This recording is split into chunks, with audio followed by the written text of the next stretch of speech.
마태복음 6장 2절에서 4절입니다. 그러므로 구제할 때에 외식하는 자가 사람에게서 영광을 받으려고 회당과 거리에서 하는 것 같이 너희 앞에 나팔을 불지 말라. 진실로 너희에게 이르노니 그들은 자기 상을 이미 받았느니라. 너는 구제할 때에 오른손이 하는 것을 왼손이 모르게 하여 내 구제함을 은밀하게 하라. 은밀한 중에 보시는 너의 아버지께서 갚으시리라. 할렐루야. 구제에 대한 이야기를 좀 하려고 합니다. 자, 여러분, 제노비스 신드롬이라고 혹시 들어보셨습니까? 이 제노비스 신드롬이라는 게 있어요. 우리말로 말하면 방관자 효과, 아니면 구경꾼 효과 이런 뜻이에요. 방관자, 구경꾼, 나 아니어도 누가 돕겠지, 누가 하겠지 이런 마음 갖는 거예요. 그러니까 소수일 때는 하는데 다수일 때는 정말 어떤 용감한 한두 사람 아니면은 전부 나서지 않으려고 한다는 거예요. 1964년 뉴욕 타임즈 기사에 보니까 커티 제노비스라고 하는 여자가 뉴욕주에 있는 자기 아파트에 밤늦게 직장을 마치고 돌아가다가 강도를 만나죠. 그리고 30분가량을 신랑이라면서 살려달라고 소리를 지르면서 온몸에 피자국을 갖다 이 칼 때문에 피를 흘리면서 말이죠. 그런데도 불구하고 나중에 경찰이 조사해 보니까 38명이나 되는 사람이 비명소리를 들었지만 그 일을 관여하기 싫어서 또는 누군가 하겠지라고 하는 생각에 아무도 신고를 안 했다는 거예요.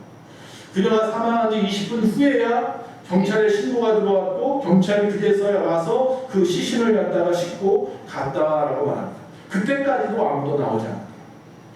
그런데 나중에 시간이 한참 흐르고 나서 1964년 일이라고 그랬잖아요. 한참 시간이 몇십 년 지나고 나서 그 남동생이 뭔가 찜찜하고 이상한 거예요. 그래서 한참이 지나고 나서 12년에 걸쳐서 혼자서 추적한 결과 무엇이 나왔냐면 그 당시 목격자는 38명이 아니라 6명밖에 안 됐고 그 중에 2사람은 이미 살려달라는 말 듣자마자 신고도 했던 거예요. 다시 말하면 여기는 지금 뉴욕타임즈가 허위 기사를 낸 거고 그리고 경찰들이 초등을 대처를 잘못한 것에 대해서 감추기 위해서 그렇게 행동을 한 거예요. 그 사건이 바람에 드러나고 나니까 그래서 경찰들이 사과를 하고 뉴욕타임즈가 그리고 나고도 12년 후에 조사가 끝났는데도 불구하고 2006년에 가서야 비로소 사과문을 갖다가 기사로 냈어요. 자, 물론 이런 사건, 즉 앞에 부분 때문에 38명이나 되는 사람 중에 한 명도 신고하지 않고 돌아보지 않았다는 이 사건 때문에 이게 센세이션이 돼서 나온 효과가 바로 제노비스 효과라는 거예요. 그런 나중에 이제 진실을 밝혀져서 다른 의미가 되었지만 어쨌든 이 효과는 그러나 맞는 말인 거죠. 지금까지도 그 말은 우리 가운데서 진실로 받아들여지고 있습니다. 즉 방관자적인 모습이 우리 가운데 있다는 거예요. 나 아니어도 누군가 하겠지, 도와주겠지 라고 하는 거예요. 이번에 홍수 피해가 엄청나게 났지만 내가 당장 당하지 않으니까 나 아니어도 누군가가 그들을 돕겠지 하고 모른 척 한다는 거죠. 그냥 혀만 끌끌 차고 있을 뿐인 거죠. 근데 오늘 분명히 예수님께서 우리에게 하시고자 하는 말씀은 지극히 작은 자 하나에게 네가 하는 것이 곧 내게 하는 일이다 라고 말씀하고 있다는 거예요. 자, 오늘 이번 지금 우리가 당하고 있는 수해처럼 아니면 또 지금처럼 우리 주변에 자연재해나 어려움이 오면 TV에서는 어려운 이웃 돕기 모금 운동을 합니다. 요거는 왜 안 하는지 모르겠어요. 정치권이 정신없어서 거기에 다 한눈판을 하고 그러는지 모르겠는데 아직까지도 어려운 이웃 돕기 이런 거 안 하더라고요. 숙제를 위해서 왜 안 하는지 모르겠는데 어쨌든 간에 자, 중요한 것은 뭐냐면 이 오늘 본문을 보니까 모든 선행이 그런데 하나님께로부터 하나님께 인정받거나 하나님께 연락되는 것은 아니라는 거예요. 즉 하나님이 원하시는 아름다운 선행과 구제가 있대요. 오늘 그 부분을 좀 생각해 보려고. 우리가 이런 어려운 상황들의 어떤 상황 속에서 방관자는 되지 말아야 할 뿐만 아니라 우리가 선행을 하더라도 이왕이면 하나님 앞에 연락되는 선행을 해야 되지 않겠느냐. 그래서 참된 선행, 참된 구제에 대해서 좀 생각해 보려는 겁니다. 첫째는 뭐냐면 타인의 이목을 인식하지 않는 선행이 참된 선행이라는 것이 즉 어떤 보상을 바라지 않고 하는 선행을 말하는 거예요. 물론 사실 제 입장에서 보면 그렇게라도 하는 것이 아무것도 하지 않는 것보다는 낫겠다는 생각이 들긴 해요. 오늘 본문에서 예수님이 경계하시는 것은 바로 일부러 사람들에게 보이려고 행하는 것이에요. 큰 소리로 외치고 시장하고 돌아내고 말이죠. 자, 그런데 이렇게 일부러 사람들에게 보이려고 하는 것 하지 말라는 거예요. 그건 하나님이 연락하지 않는답니다. 자, 국내에서 큰 재난이 일어나면 항상 발벗고 나서는 것이 종교인들이에요. 그런데 그 중에 뭐 이름 없이 빛도 없이 일하는 분들도 계시지만 그 중에 이단인 하나님의 교회 같은 경우는 언젠가도 말씀한 것처럼 대대로 선전하고 말이죠. 표창을 달라고 아주 손짓을 하고 그거 가지고 하나님의 교회 홈페이지 앞에다 크게 붙여놓고 우리가 뭐 대통령 봉사상을 받았다 무슨 장관상을 받았다 크게 드러내죠. 왜 그래? 그들의 종교적인 거짓을 선행으로 포장하려는 거예요. 그러니까 소위 말하면 오늘 말하는 예수님이 가장 싫어하는 선행은 하나님의 교회가 하고 있어요. 우리가 어떤 정치적인 큰 문제 이슈가 생기면 그거 감추려고 연예인 기사를 막 드러내고 영화 같은 데 보면 말이에요. 아니면 대통령 선거 때쯤 되면 자기네들한테 좀 이득을 얻기 위해서 북한을 갖다가 사용하거나 간첩을 갖다 조작하기도 하고 옛날에 그 총풍이라고 하는 총을 쐈다고 막 그러기도 하고 그런 걸 가리기 위해서 감추기 위해서 그런 거 하지 마라. 평상시에는 불우이웃 생각지도 않다가 무슨 연말이나 되면 무슨 때만 되면 TV에 나와서 줄 서 있다가 정치인들 보면 그 앞에 있는 기자나 뭐 아나운서한테 앞에 서가지고 인터뷰 한마디 하는 거 그런 거 나중에 보면 자기 시정활동에다 크게 붙여놓고 말이죠. 그런 거 하죠. 그런 거 하지 말라는 거예요. 그런 선행은 하나님이 원치 않는다.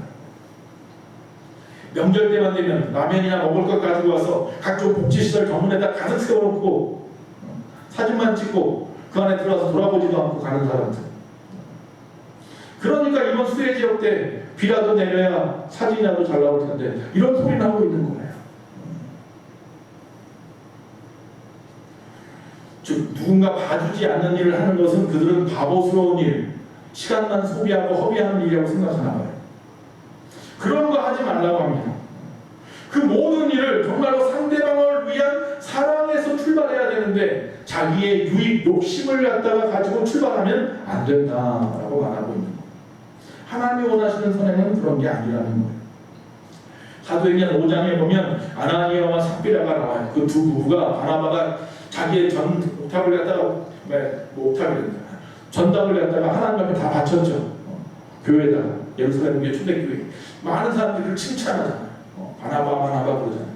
그게 자기도 듣고 싶어서 자기도 전 재산을 드리겠습니다 그래놓고 그 다음날 와서는 밥만 드리고 전 재산이라고 거짓말했다가 둘이 다 죽죠. 먼저 남편이 죽고 나중에 아내가 또 들어와서 거짓말해서 또 죽고 말이죠. 자, 그들이 무슨 죄를 지은 거예요? 좋은 일 했잖아요. 어쨌든 반이라도 했잖아요. 근데 문제는 뭐예요? 하나님을 속이는 죄를 지었다. 이건 어떻게 방법이 없나요? 뭐 지금 우리는 더 많은 하나님을 속이고 있는 죄를 짓고 있지만 얼마나 많이 하나님 앞에 거짓말합니까? 주일 열심히 나오겠습니다. 봉사에 충성에 헌신하겠습니다. 열심히 신앙생활하겠습니다. 수없이 하나님 앞에 이야기하고 다짐하지만 또 거짓말하잖아요. 하나님을 수없이 속이면서도 안 죽고 있는 것은 하나님 정말 감사해야 됩니다. 어쨌든 이 아나니아 삽비라가 시범 케이스로 초대교회가 막 시작하는 태동기이기 때문에 그 시범 케이스를 죽은 거예요. 그렇지 하지 말아요. 무엇 때문에? 하나님을 속이는 죄. 하나님의 공의의 심판인 거죠. 여러분의 선행이 하나님을 속이는 죄가 될 수도 있다. 여기서 잠깐. 그래서 그럼 하나님을 속이는 죄니까 거짓말 하지 말아야 되는 거 맞는데 그럼 아무것도 하지 말아야 되나? 그러면 그런 건 아닌 것 같아요. 그 사람들은 우리가 볼 때 어떻게 생각하십니까? 여러분 입장에서 어떻게 생각합니까? 아나니아 삽비라 같은 사람들, 정치인들 같은 사람들, 어떤 사람들, 자기를 드러내려고 하는 사람들. 근데 우리가 그 사람들을 과연 비난할 수 있을까요? 앞에 있는 방관자 효과처럼 나는 아무것도 안 하고 등에 손짓 다 묶어놓고 모른 척하고 있는 내 자신이 더 부끄러운 거 아닐까요? 그렇게라도 해야 될 거 아닙니까? 이 부분에서 항상 제가 딜레마예요. 정말로 하나님 앞에 기뻐하실 만한 선행과 구제를 해야 되는데 자기를 드러내기 위한 선행과 구제를 하고 있는 것도 문제고 그렇다고 아무것도 안 하고 뒷짐지고 있는 것도 문제고. 자, 우리가 그래서 그렇게 앞에서 말씀드린 것처럼 잘못된 방법으로 도움을 주는 사람들을 향해서 호통칠 수도 없고 도움을 받는 입장이라면 혜택이니까 그것은 어쨌든지 간에 그 파업도에 가면 은성원이라고 있어요. 장애인들 그 모아놓은 복지시설인데 그 은성원에 있던 그 어떤 여자 전사님을 제가 예전에 그 근처에 저희 교회가 제가 섬기는 부목사 시절에 있던 교회가 있어가지고 알게 돼서 교회에서 몇 번 만난 적이 있었는데 그 여자 전사님 나이도 지극하신 분인데 이분에게 딜레마가 바로 그 부분인 거예요. 거기서 복지시설에서 일하다 보면 가끔씩 때 연말이나 이런 때가 되면 사람들이 온다는 거예요. 정치인도 오고 뭐 여러 사람들이 와요. 그래서 앞에다가 뭐 사과 박스도 놓고 앞에다가 뭐 라면 박스도 놓고 근데 사람보다 먼저 박스가 먼저 와요.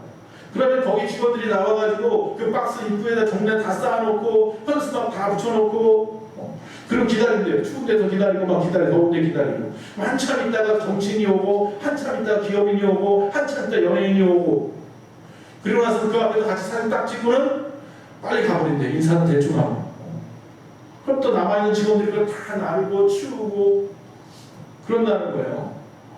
너무 하기 싫은 거예요. 이게 너무 속보이는 일이잖아요. 그런데 그걸 가지고 딱 들어오면 그 안에 있는 원생들이 얼굴이 맑아지는 거예요. 먹을 거 생겼다. 뭐가 생겼다. 선물이 생겼다. 이것 때문에 그 안에 있는 원생들이 또 좋아하는 모습을 보면 또 마음이 또 내가 다시 또 스르르 녹아버리더라는 거죠. 그 일을 수없이 반복적으로 하고 있더라는 거예요. 내가. 이게 정말 맞는 일인지 틀린 일인지 잘 모르겠다.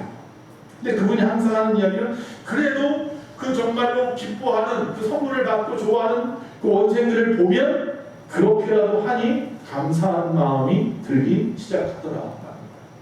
어떤 보상을 바라고 해서는 안 됩니다. 안 하는 것보다 나을지 몰라도 자신의 이목을 갖다가 드러내기 위해서 하는 거 하지 맙시다. 두 번째, 이 선행은 억지로가 아니라 습관이 되어야 합니다.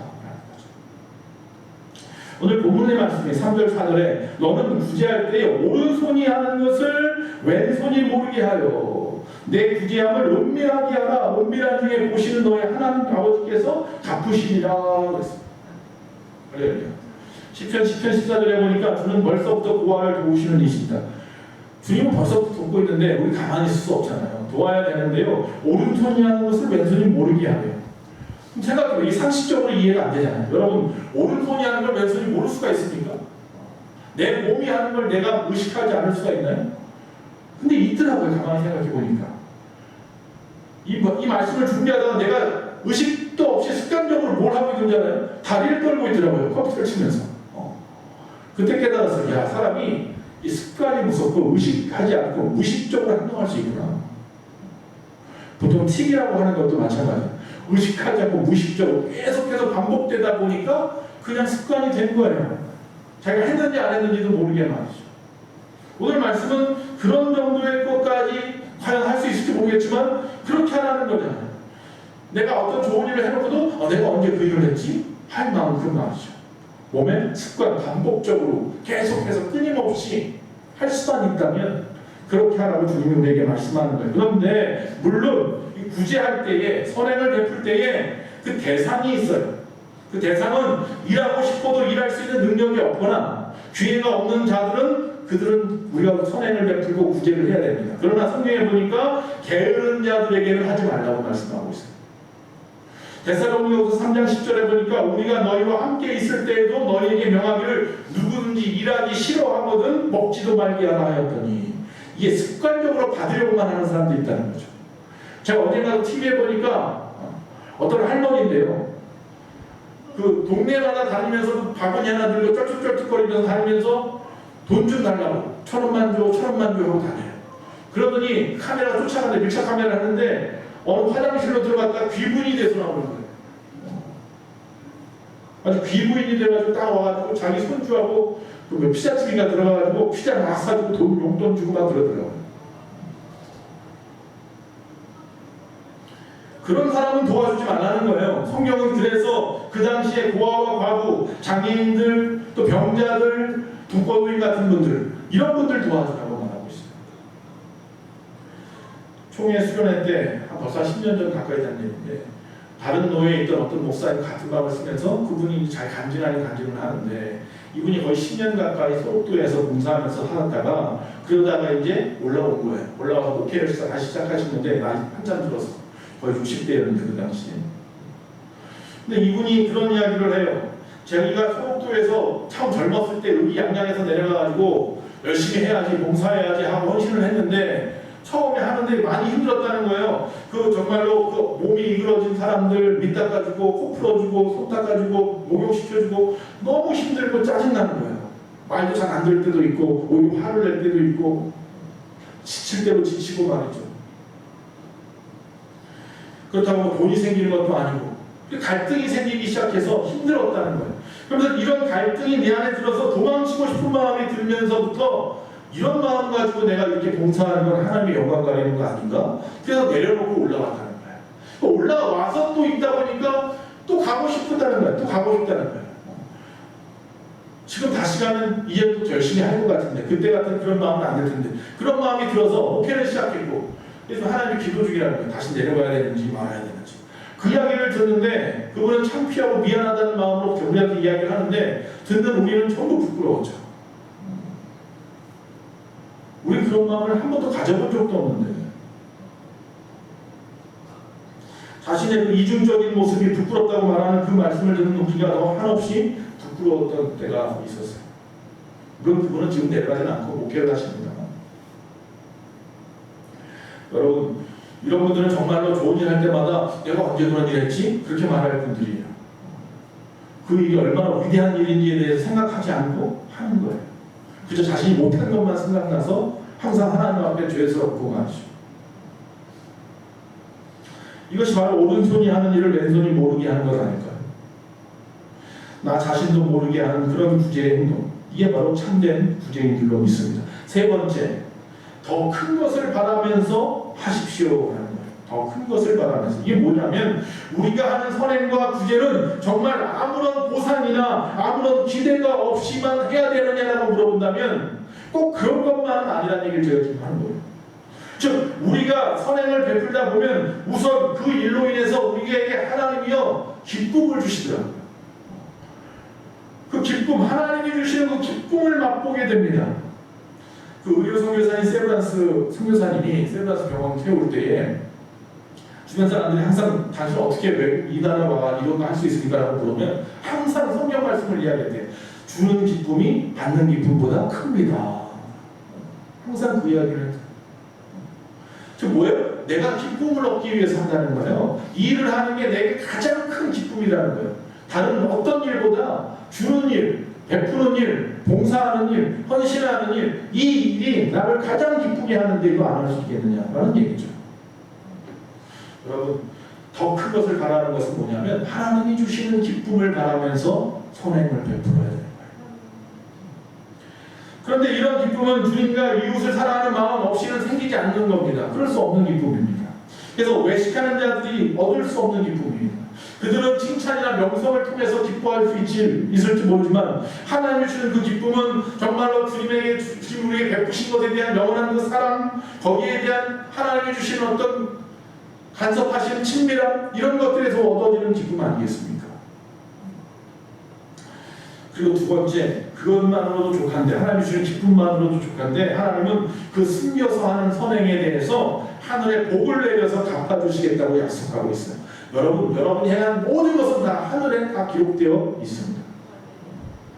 오늘 보면 4절에 보니까 너의 구제함을 은밀하게 하라. 은밀한 중에 보시는 너의 아버지께서 뭐 하시라? 갚으시리라. 다 하나님 앞에 외상장부처럼 다 적혀 있어요. 다 갚아주실 거예요. 성 어거스틴이 말합니다. 전도자의 자녀는 망하는 법이 없더라. 할렐루야. 주의 일을 하는 자들의 자녀들은 하나님이 책임져 주세요. 저도 이 말씀을 굳건히 믿습니다. 여러분, 돌고래가 부상당한 동료들을 구한다는 이야기 들어보셨습니까? 어느 그 태평양에서 이 포격, 그 미군 그 공군 비행기가 포격 연습을 했대요. 그러다가 그만 그 지나가는 돌고래 한 마리가 부상을 입었어요. 돌고래는 포유류이기 때문에 떠서 숨을 쉬어야 된단 말이에요. 뜰 수가 없게 된 거예요. 근데 어떻게 하나 봤더니 주변에 있는 돌고래들이 와가지고요, 자기 등 위에다 돌고래를 높여서 그 위에 뜨더라고요. 그래서 숨을 쉬게 하면서 계속 그걸 하고 있더라고요. 돌아가면서. 돌고래도 그렇게 하더라고요. 제가 언젠가도 말씀드렸는데 도쿄에 이 도쿄 올림픽 스타디움에 갔더니 어느 한 구석에 뭐야 이제 나중에 이제 다시 리모델링 하면서 뜯어보니까 그 안에 도마뱀이요 이 못에 받쳐가지고 움직이지 못하고 있는 거예요.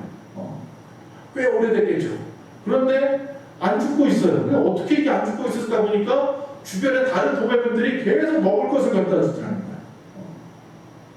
그걸 먹고서 살더라는 거예요. 묶여가지고 움직이지도 못하는 거죠.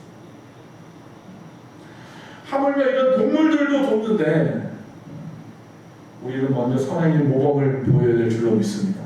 우리 예수님께서 자신의 몸까지 아끼지 않냐고 우리에게 베푸셨는데 우리는 계산부터 합니다. 그래서는 참 제자가 아닌 줄로 믿습니다. 사도행전 10장에 보면 이방인 백부장 고넬료가 나옵니다. 고넬료가 세 가지를 할 줄 압니다. 그 사람은 백성들을 많이 구제하는 일을 했고 하나님을 항상 기도하는 일을 했습니다. 그리고 항상 그 안에서 하나님의 말씀 읽기를 즐겨했던 사람이었습니다. 그랬더니 하나님께서 그의 모든 것을 다 기억하였더라. 하나님이 기억하시는 게 있어요. 여러분의 기도와 여러분의 신앙의 모습과 구제하는 모습을 하나님 늘 기억합니다.